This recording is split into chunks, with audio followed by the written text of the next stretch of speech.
Exercise 1111 asks us to do the operating section of a statement of cash flows by the indirect method.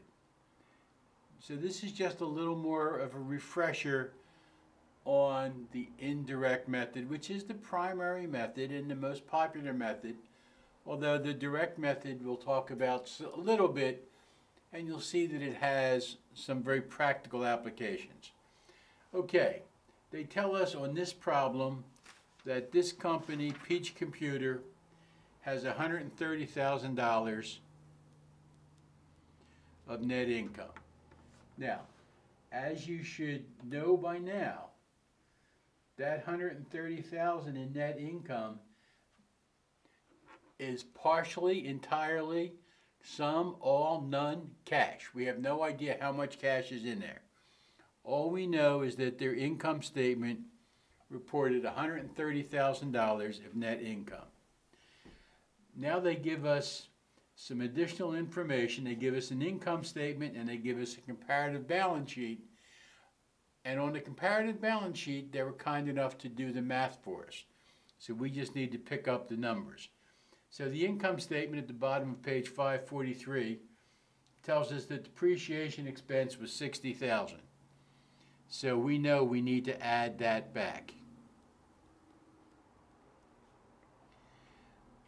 Then we're done with the income statement. There's nothing else there for income statement. So now we switch over to page 544 where they give us the comparative balance sheet and they've already done the math for us. So they tell us that accounts receivable has gone down $8,000. It was $54,000. It's now $46,000. So that's a decrease in accounts receivable. That's an increase in cash. Because accounts receivable goes down simply means that we collected $8,000 in cash above what we recorded in sales, which is where we started with net income. Our inventory went up.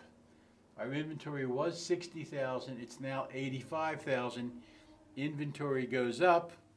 Cash has to go down. So we need to subtract that $25,000. Now our prepaid rent went down. Our prepaid rent was $7,000. It's now $4,000. So our prepaid rent went down by $3,000. So our cash increases by $3,000. I know it's hard to wrap your head around that, but just remember that cash, the change in cash, varies directly with the change in liabilities, varies directly with the change in equities, and varies inversely with the change in non-cash assets, and prepaid rent is clearly a non-cash asset. You can't go out to one of the lunch trucks and buy a sandwich with prepaid rent. It's not cash.